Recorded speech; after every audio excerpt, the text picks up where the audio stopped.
It was a quiet Sunday afternoon in Serowe, a small town in Botswana. The sun beat down relentlessly on the dusty streets, casting long shadows over the old stone buildings. As the town slowly drifted into the calm of the weekend, a scream shattered the tranquility. Dina, a local woman in her early 30s, was walking her dog along the familiar path near the outskirts of town when she stumbled upon a sight that would haunt her forever. At the edge of a secluded grove, the body of a man lay lifeless, his clothes torn, and his eyes wide open in shock. A pool of blood stained the dry earth around him. Her heart raced as she stumbled backward, her dog barking frantically. Dina didn't know the man, but the scene felt too real, too close. She immediately dialed the police. Detective Kelebogile Motswana arrived at the crime scene within minutes. She was a sharp-minded investigator, known for her relentless pursuit of truth. As she surveyed the body, she could tell that this wasn't just another robbery gone wrong. There was something personal about the way the man had been attacked. The victim had been beaten mercilessly, with signs of struggle visible on his arms and face. But what caught Kelebogile's attention was the knife wound on his chest. A clean cut, precise and purposeful. It was almost as if the killer wanted to make a statement.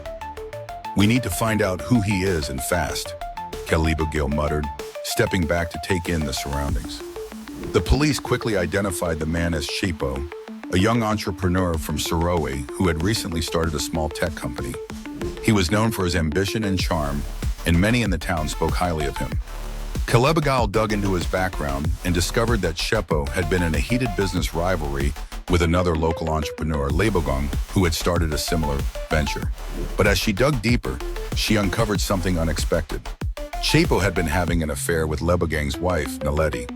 The affair had been kept secret, but the whispers around town were enough to suggest that the tension between the men had reached a boiling point. Kelebogile confronted Lebogang, who denied any involvement in Tshepo's murder. His alibi was airtight. He had been at a local bar with friends on the night of the murder. But Kelebogile wasn't convinced. There was something about him that didn't sit right.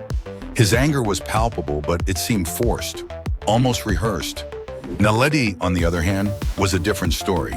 When Kelebogile interviewed her, she seemed nervous, constantly shifting in her seat.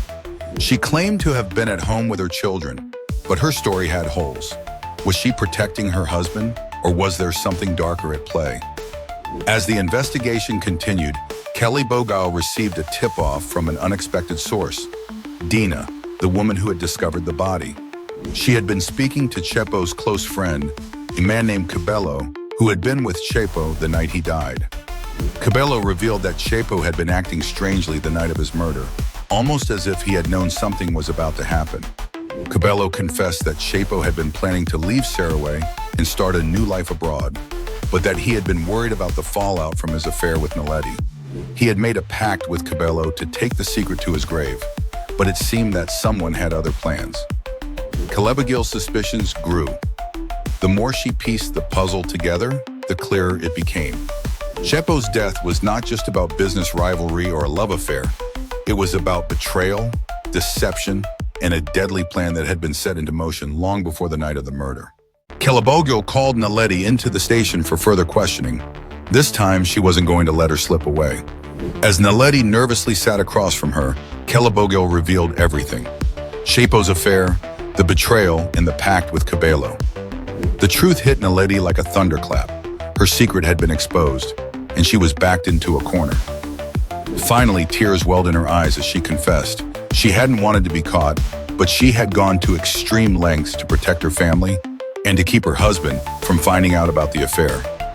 But it wasn't Naledi who had killed Tshepo. The real killer was someone who had been in plain sight all along, Kebelo. In his desperation to cover up Tshepo's betrayal, he had gone to the extreme lengths of killing his friend, believing that by doing so, he could protect his own secret. Kelebogile confronted Kebelo, who had been hiding in plain sight. His guilt was undeniable. His confession came in a quiet, broken voice. He had been in love with Naledi, and when he found out about the affair, he snapped. The murder was an act of revenge, born from betrayal and the jealousy that had consumed him for months. Kelebogile stood outside the police station, the weight of the case settling on her shoulders. The streets of Serowe had returned to their peaceful calm, but for those involved, life would never be the same.